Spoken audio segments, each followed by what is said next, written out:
오늘 하루 치열하게 잘 살아내셨나요? 제가 오늘 출근하면서 어떤 두 사람이 이야기하는 걸 들었는데요. 한 사람이 이렇게 이야기하더라고요. 아, 월요일 같은 수요일이다.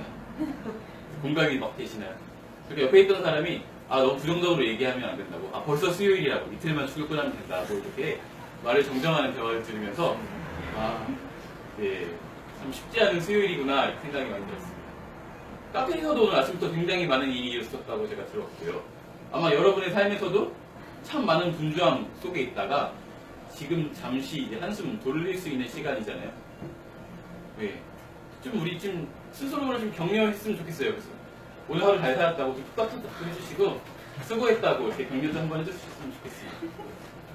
네, 여러분 수고하셨어요. 참 수고하신 여러분 이제 돌아가서 쉬셔야 되는데 왜 여기 있나요? 이게 쉬는 이게 쉬는 거예요? 이게 진정하시? 아멘. 오늘 설교는 여기까지 하면 될 것 같습니다. 저희가 참석합니다. 그렇습니다. 승전 선생님의 말씀이 사실 제가 오늘 하려고 했던 모든 갈등과 말씀을 다 담고 있어서 제가 따로 얘기하지 않아도 됩니다.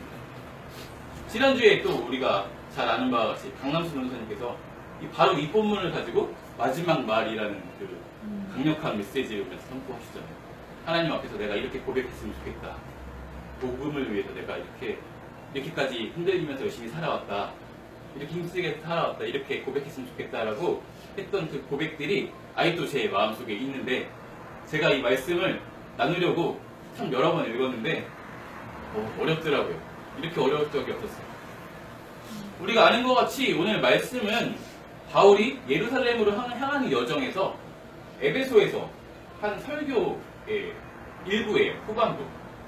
그리고 바울이 예루살렘으로 가려고 한 이유는 성경을 통해서 살펴보면은 바울은 이제 예루살렘 공의에 이방인에게도 복음을 전해야 되는가? 라는 어떤 그 논의가 있을 때 이후로 예루살렘에 방문하지 못했어요.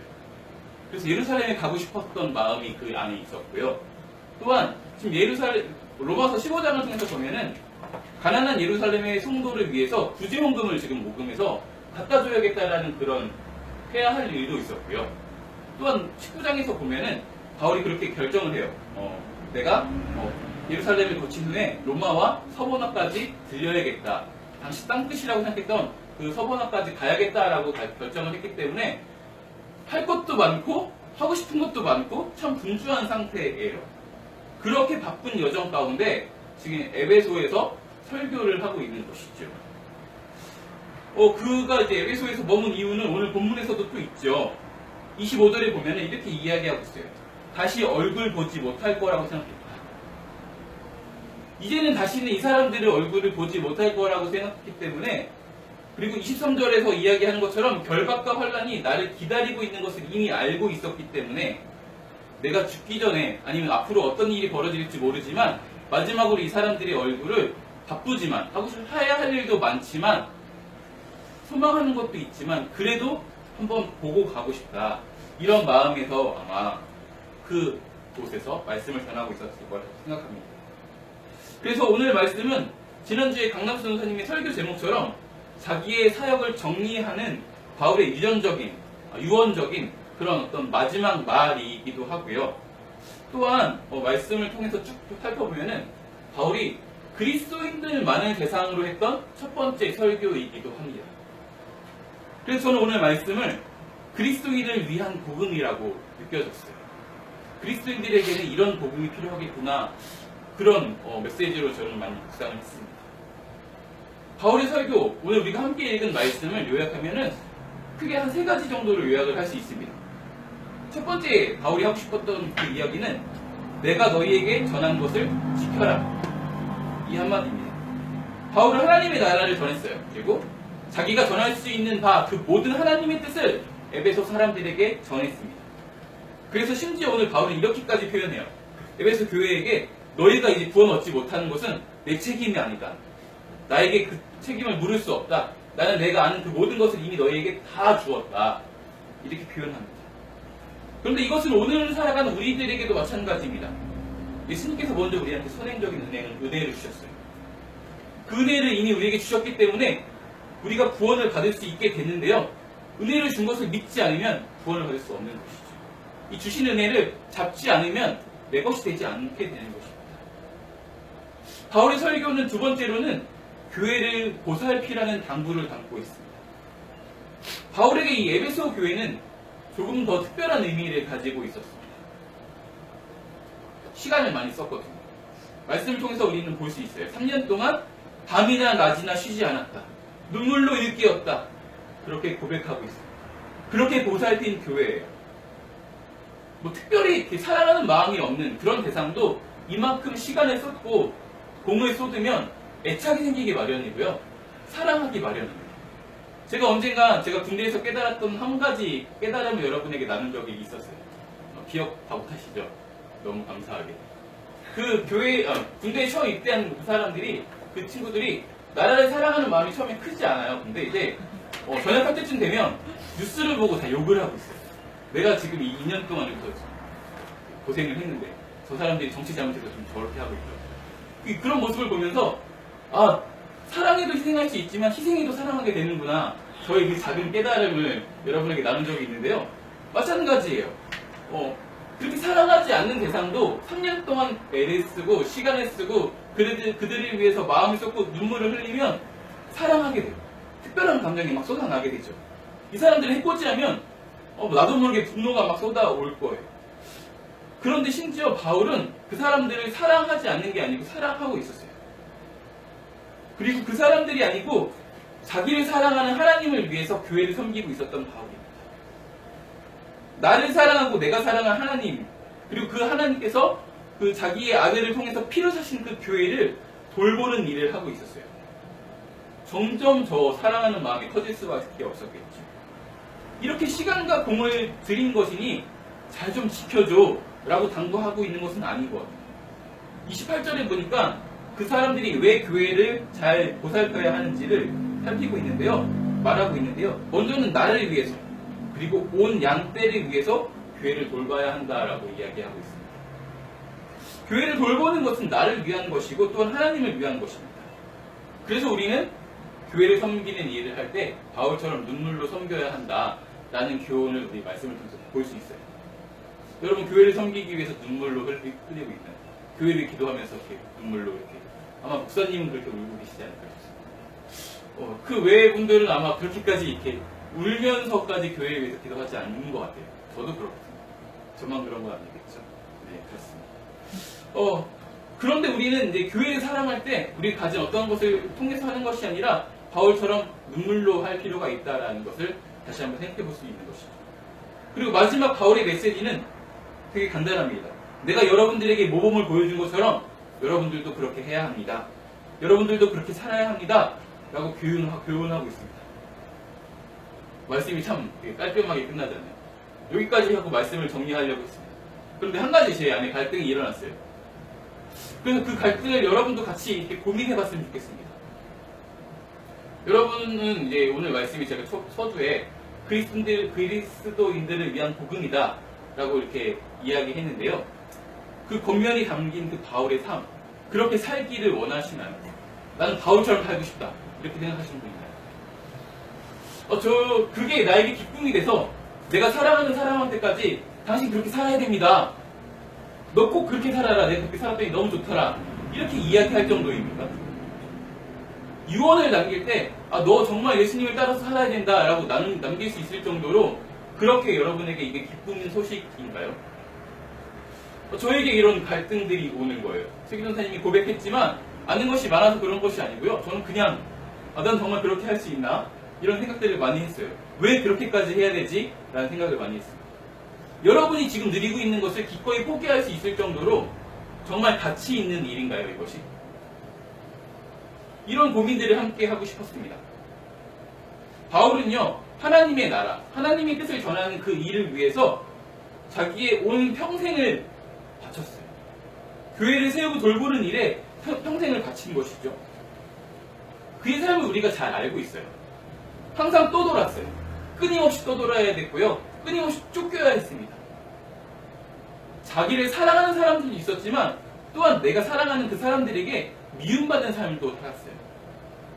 시기를 받기도 하고요. 의심을 받기도 했습니다. 심지어 그를 따라다니면서 그의 사도권에 대해서 저 사람은 사도권이 없다라고 이야기하는 사람도 있었고요. 저 사람은 잘못된 복음을 전하고 있다. 온전한 복음이 아니다라고 모함하는 사람들도 있었어요. 그래서 오늘 말씀에서도 강조하는 거 아닙니까? 내가 떠나고 나면 틀림없이 그런 사람들이 올 건데 이리 같은 사람들, 어그러지는 말하는 사람들에게서 여러분 조심해야 된다라고 이렇게 경고하고 있는 것 아닙니까? 이게 바울의 삶이었어요.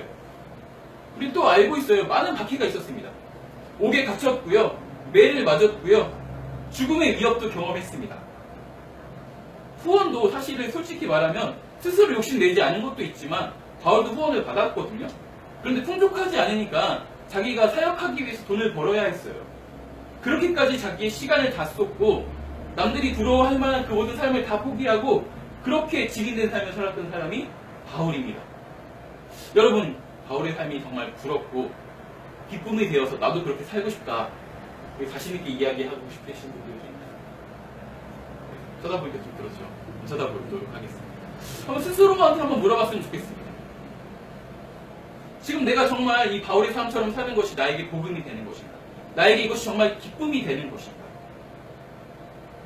지금도 바울은 결박과 환란이 기다리고 있는 예루살렘을 향해서 그 발걸음을 한 걸음 한 걸음 뛰고 있어요. 제게 스스로 이렇게 질문을 계속 많이 했어요.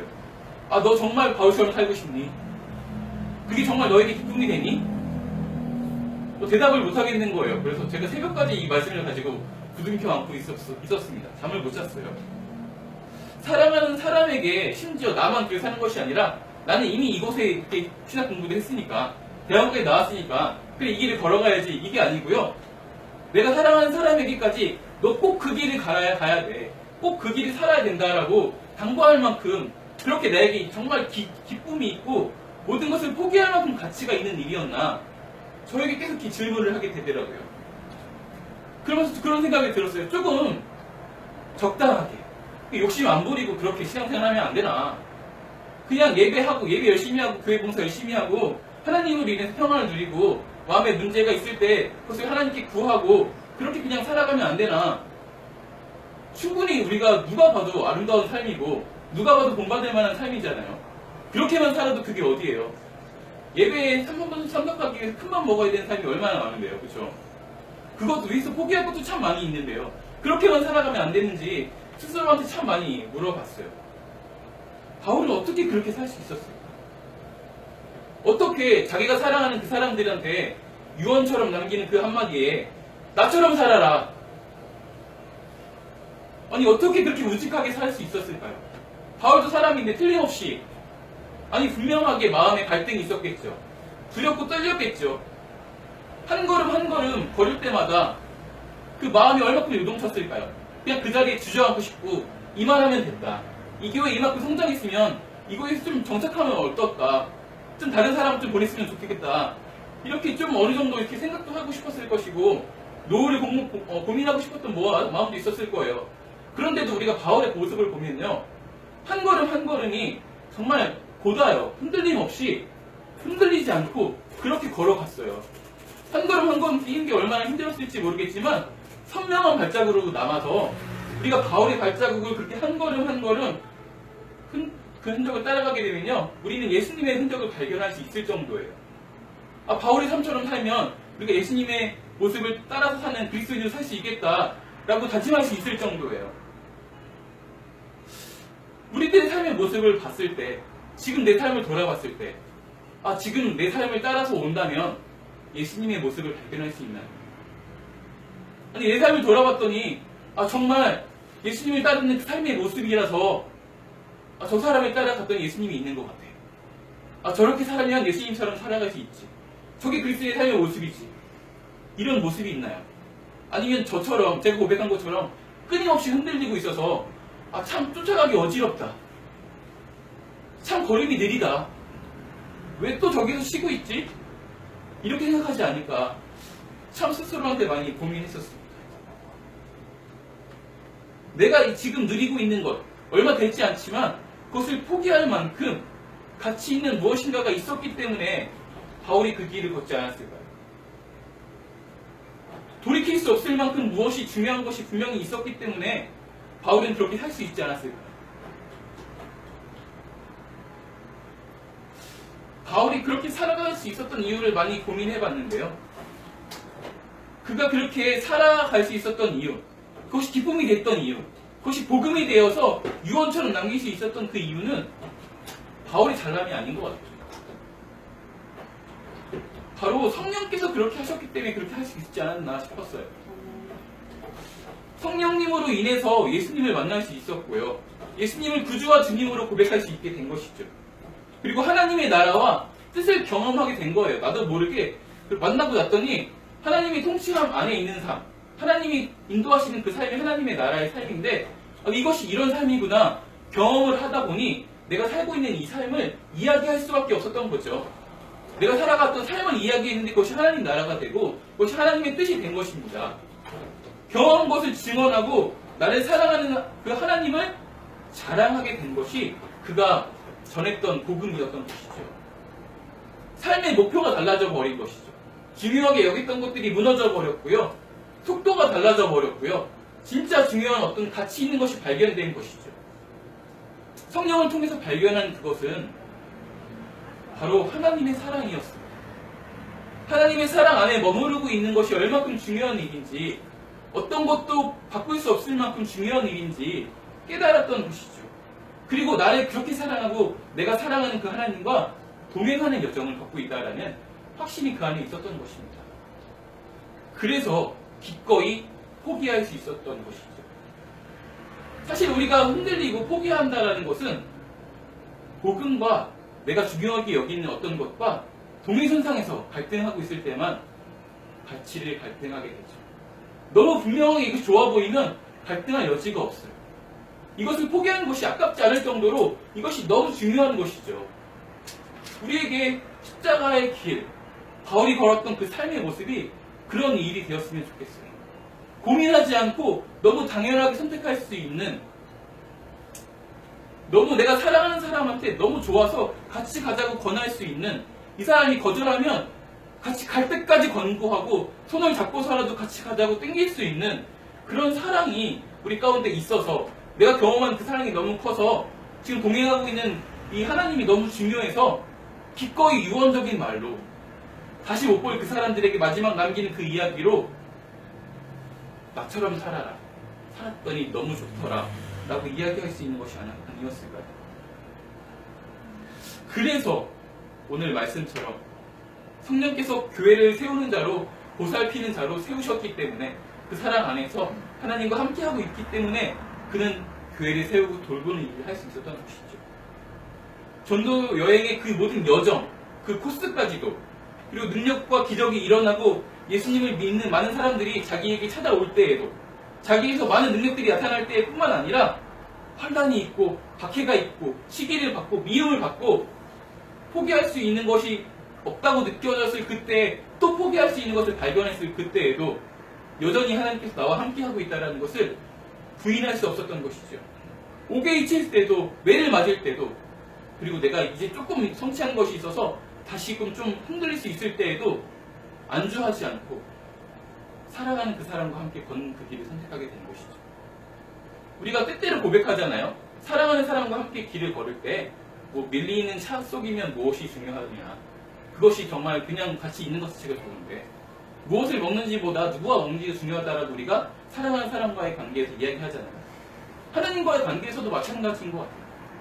지금 내가 걷고 있는 길이 힘든 길이면 어때요? 그냥 사랑하는 사람과 함께하고 있는 일, 추억이 쌓이고 있는데 그 사람을 더 경험하게 되는데요. 그 사람을 그것을 통해서 더 알아가게 되는데요. 그 사람을 향한 내 마음도 알아가게 되고요. 그러면서 더 발견하게 되는 것이죠. 그래서 우리는 하나님의 사랑을 경험하면 그를 사랑할 수 있고, 그를 사랑하면 그를 더 경험할 수 있어요. 믿음의 영역도 마찬가지지 않습니까? 우리가 하나님을 믿기를 결정했을 때 우리는 하나님이 어떤 분인지 알 수 있어요. 그리고 하나님이 어떤 분인지 알게 될 때마다 우리는 더 하나님을 믿을 수 있어요. 그래서 우리가 매일매일 이렇게 똑같이 잔소리처럼 이야기하는 거 아니에요. 우리가 말씀을 읽어야 된다. 우리가 하나님에 대해서 알아야 한다. 말씀을 묵상해야 된다. 그것만이 지금 우리에게 주어지는 하나님의 사랑을 더 깊이 알 수 있는 방법이기 때문에, 이미 우리한테 주어진 사랑의 고백이기 때문에 우리가 그 사랑을 더 묵상하면 묵상할수록 나에 대한 사랑을 알아가게 되고 그리고 그를 더 믿을 수 있게 되는 것이죠. 이것이 우리가 바울처럼 살아갈 수 있는 유일한 방법이 아닌가 싶습니다. 성령에 매여서 그 사랑 안에서 거하는 것, 그를 경험하는 것, 그를 더 알아가는 것, 그와 함께하는 시간을 길게 갖게 됩니다. 그렇게 살아가는 결과 바울이 스스로 예수 그리스도의 종이라고 고백할 정도였습니다. 이것이 복음을 누리는 사람, 복음을 전하는 사람의 삶의 모습이지 않나 싶습니다. 하나님이 나의 주님이라고 고백하는 것, 당신이 나의 주 되시다고 고백하는 것이 내게 기쁨이 되는 것이죠. 스스로 종되는 것이, 그의 권위 안에 들어가는 것이, 그의 보호 안에 들어가는 것이 가장 안전해 보이고 가장 사랑받는 것인 것 같고 가장 나다운 모습으로 있을 수 있는 것 같은 것이죠. 이것이 바로 그리스도인들을 향한 복음이 아닙니다. 십자가의 길, 물론 힘든 길이죠. 쉽지 않습니다. 하지만 사랑하는 사람과 함께하는 길입니다. 사랑하는 사람이 먼저 헷갈리지 않도록 발걸음 한 걸음 한 걸음을 찍어 놓은 길이고요. 그 길 여정마다 내 손을 붙잡고 내가 좋을 때나 또한 힘들어서 좌절하고 있을 때나 그 모든 순간에 함께하고 있는 그 길입니다. 그래서 이것이 우리 가운데 복음이 될 수 있는 것 같아요.